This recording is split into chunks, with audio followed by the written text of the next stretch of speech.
Welcome back, everybody. This is Gentrics, your host for Food for Thought, Thoughts If It Were You. This is Season 2. The year 2020 is here. We're going to pick up where we left off with the last story that I covered for the Dark Truth series. And this one, we're going to talk about Rapunzel. No, don't get me wrong. There's a lot of other stuff I'm wanting to cover this year, especially this semester, with all the changes happening. But I will be having a lot of guests peeking in on the podcast that I have here and there and everywhere. And I'll be covering a lot of new stuff this year. If you have any suggestions, again, feel free to let me know.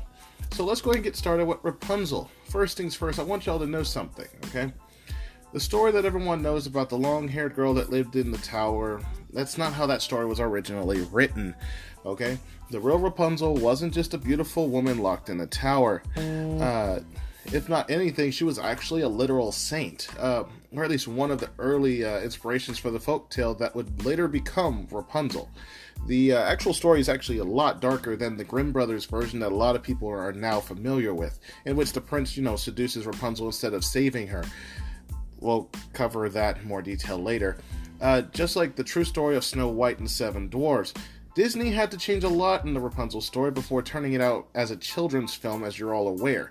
Now, with that being said, the real story was about her being a literal saint. Her name was Saint Barbara. She was the daughter of a rich Roman merchant in the 3rd century. Now, her own father actually did lock her into a tower so that she wouldn't convert Christianity. But Barbara still found a way. She also resisted marriage, just like the Christian saints who protected their virginity with some extreme measures. I love how a lot of these stories always have something to do with religion in some way or the other. Anyway, as punishment for her faith, Barbara's pagan father grabbed her by the hair and, beheaded her. Yeah, that happened. The links between St. Barbara and Rapunzel go beyond both being locked in towers. Like St. Barbara, Rapunzel was an independent woman who refused to listen to authority, but luckily for Rapunzel, she didn't suffer the same gruesome fate as the stories that were inspirations for Rapunzel. Okay, so starting with that, the tragic tale of St. Barbara was inspired the tower and the tribulations of Rapunzel. With that being said, there were multiple versions of the Rapunzel story, but they all shared one common feature. The heroine is a beautiful woman, locked in some tower somewhere, and in one of those stories, it was partially inspired for the tale of Rapunzel was most likely the story of St. Barbara, like I mentioned earlier, as an early Christian martyr who was locked in the tower. The tale was compiled by Jacobus de Voragine. Look, I don't know how to pronounce his name. He was the Archbishop of Genoa in 1275 CE. Now, while Barbara's story is a key difference from the Rapunzel stories, rather than a whole magical captor who trapped her in a tower, the evil person in Barbara's life was actually her father, not a witch. In the early years of Christianity, Barbara was secretly converted to the new faith, but her father, who practiced the Roman religion, locked his daughter in a tower so she couldn't be a Christian. It's the whole preference of that. Next, I'm going to talk about the so-called evil witch in her life, being her father, when we come right back.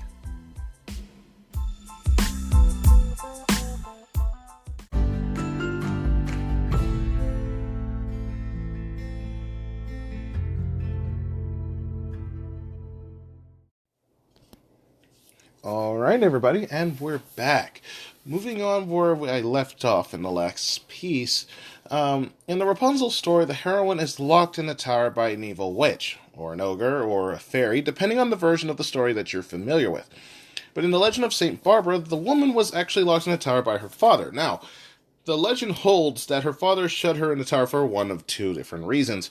One was because she was very beautiful and he didn't want any unsuitable suitors getting her, and he wanted to pick her husband, so he limited the competition by hiding her. The other one was that, obviously, like I mentioned before, he feared the influence of a new religion, Christianity, because he was obviously a wealthy Roman merchant. And he didn't like the idea of the fate's emphasis on helping the poor, and he knew his daughter liked to help the poor more than anything else. So he tried to lock her in a tower. Now, despite being in the tower, she still found a way to read and learn about Christianity anyway. Even though she spent those years in the tower, getting her food, clothes delivered to her by a basket on a rope, somehow, some way, the new religion still found a way to reach her. Now, according to the legend, a stranger snuck a book into Barbara's basket. This is what taught her about Christianity. And of course, she instantly converted. She even tricked her father into sending a priest to her by pretending to be ill and requesting a doctor. Now, priests were known as doctors of the soul, so that she could secretly receive baptism.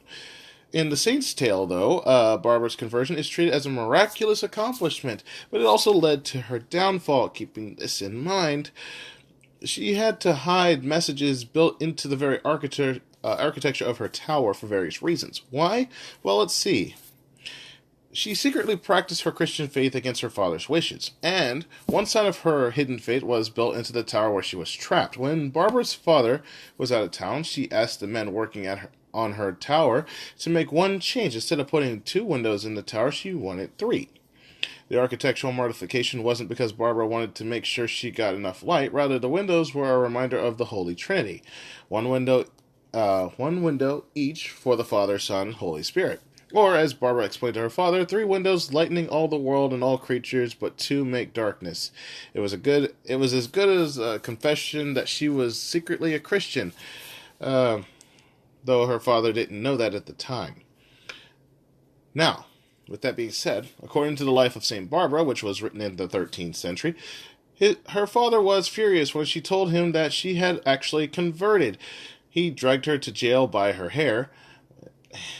I don't know how to say this. Spoiler warning. This is going to be a bit brutal, so if you can't handle this, please skip ahead. Her father basically took her by the hair, drew her down from the mountain, and shut her fast into a prison. And even though she was his own daughter, the father demanded that she go on trial simply for being a Christian. And at the trial, the pagan judge ordered Barbara to choose between renouncing her Christianity or torture. Well, as you probably already know, she chose the torture. She also made a very fiery speech where she said, and I quote, "Fie on your devils," and her faith carried her through a series of gruesome tortures. Moving forward with that, her tortures were horrific, but the final one was way, way worse. The judge stripped Barbara completely naked and beat her with how do I put this? Skins of bulls, and fraught her flesh with salt. Think of it like a cat o' nine tails whip. The second round included cutting off her breasts and burning her with lamps. And back then they had oil lamps, so yeah. When Barbara was paraded through the town naked to shame her, God sent an angel to cloak her body in fog so Barbara wouldn't suffer too much. In the end, the same person who locked Barbara in the tower actually ended up ending her life. Her own father grabbed her beautiful hair and struck off Barbara's head with the sword. According to the legend, as soon as Barbara died, a bolt of lightning struck her father and killed him. Jeez. Well, now that I got that out of the way, as gruesome as that was, next we're going to talk about how the long hair might have come from a Persian epic of this story.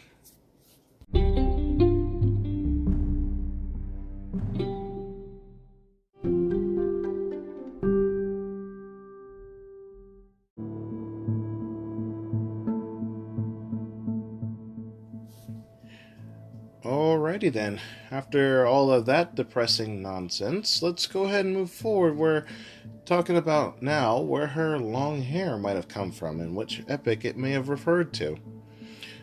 Now, however, there are none of the stories of St. Barbara claim that she had extremely long hair. Keep this in mind. Her hair is mentioned several times when her father drags her to prison by her hair, and when he pulls her hair back to basically, nip her off. But no one climbs her hair, which is the key element of the later version of Rapunzel's story that we're all familiar with. Where did this long tresses of Rapunzel's fairy tale hair come from? Well, most people argue that the long hair was borrowed from a Persian epic, the Shamana, however you wish to pronounce that. The epic was written around the year 1000 CE. Now, in the story, the beautiful Radaba, that was her name, catches the eye of a young hero named Zal. In order to meet up, he visits her tower and she throws down her long hair so he can climb up to see her.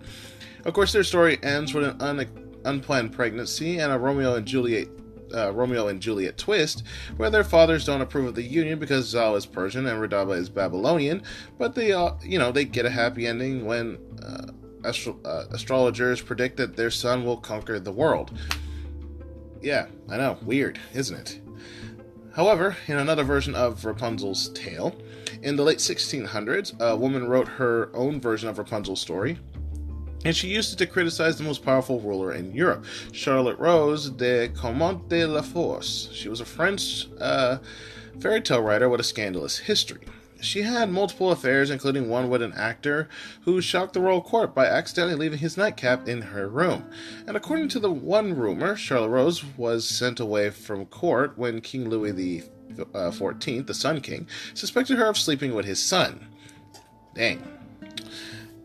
Anyway, Charlotte Rose wasn't just sent away, she was locked in a convent against her wishes. While in the convent, she wrote her own version of Rapunzel's story called Persian. Did the author identify the beauty locked in the tower? Well, if so, the evil fairy tale in Persian was a clear allusion to Louis XIV, who forced Charlotte Rose into a convent. In case y'all wanted to know how that story came to be. Now, in the original, Rapunzel is sold to an ogre because her mother stole parsley. Yeah, you heard me right, parsley. In the first version of Rapunzel's story, it was basically written by Giambattista Basile in the early 1600s. Basile's version tells the story of a long-haired beauty trapped in a tower and the prince who comes to rescue her, but that's where the similarities to the movie that was written by Disney called Tangled in 2010 end. For those who were curious if this movie was related to that.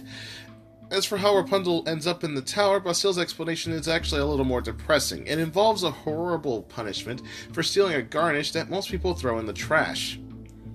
The story starts with Rapunzel's mom, stealing parsley from an ogre's garden because it looked so delicious. When the ogre finally catches the food thief, Rapunzel's mother is forced to give up her firstborn to the ogre as a punishment for stealing the herb. After poor Rapunzel is born, her mother basically hands her over to be locked in a tower, which is even darker than the one that they mentioned in Tangled when they did the kidnapping explanation.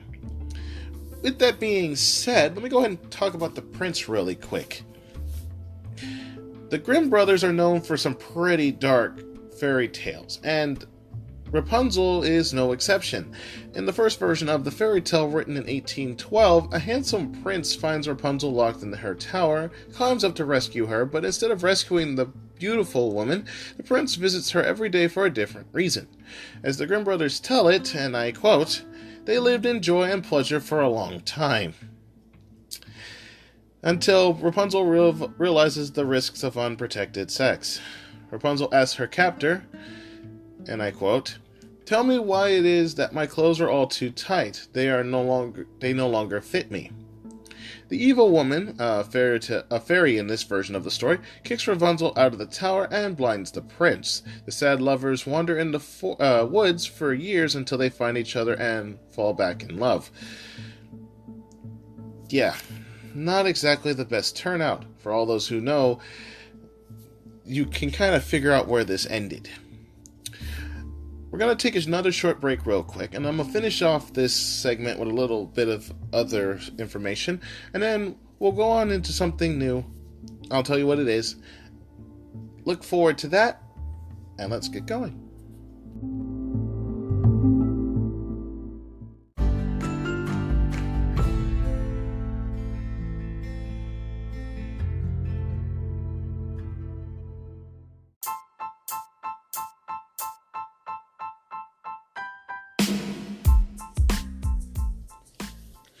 Alright everybody, now with all the weird stuff out of the way, let me go ahead and, before we finish this up, because there's only a little bit left I want to cover, let me go ahead and say this.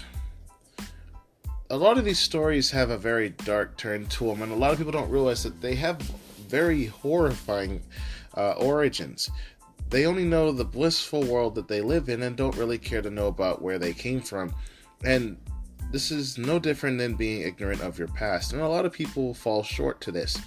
They're quick to want to defend themselves and say that they aren't ignorant, but to be fair, anyone who doesn't choose to learn and move forward is technically of that class. That doesn't mean everybody is like that. Some people want to do it the hard way, and they'll still learn. They'll just be doing it a different way. But anyone who chooses to stay ignorant isn't, actually enriching themselves in the way that they should. With that being said, with all the talks of torture, beheadings, and unplanned pregnancies, obviously, Disney's not going to want that in any of their books or in their stories that they produce. Now, Barbara's gruesome story of conversion and beheading is a long way from the Disney version of Rapunzel that everybody knows. But like Rapunzel, Barbara was a beautiful woman who was treated badly by her parents. And remember, in the original stories, Rapunzel was given to the evil witch by her parents as punishment for stealing parsley. While the original Rapunzel was no virgin, Barbara reportedly refused to marry and remained chaste. And according to the medieval saints' lives, Barbara's story also has a happy ending, since after the horrific torture and beheading by her father, Barbara became a saint. Now, still, after learning the history of Barbara and the early disturbing versions of Rapunzel, it is clear why Disney clearly changed a few things in the movie Tangled when they basically produced it. There's a lot of stuff and a lot of reasons that went into this. Now, keeping in mind that, like I said before, a lot of the stuff that I'm covering is definitely R-rated, and it's not suited for everybody to listen to. Now, with that being said, let's just assume for a fact that you don't want to hide this from your kids no more and you want them to know. Or you are one of those kids who wanted to know but are afraid to hear what you just heard. Heads up, it's not as great as you think it is, and, life is a lot like this. These stories were written in the past, and keep in mind that they were originally considered tales suitable for kids then. Nowadays may not be so. So with that being said, we're going to go ahead and move forward from this. This is the last episode I'm probably going to do of this unless it's requested again. Though there are still like 2 or 3 more stories I can definitely cover. But I'm not going to do that for a while. Coming up next is the Black History Month in February, but I want to get a couple more episodes in before January is over. So if you have any suggestions, feel free to let me know, and we'll move forward with there. Again, this is Food for Thought, Thoughts If It Were You. I'm your host, Gentrics. Enjoy the rest of your day.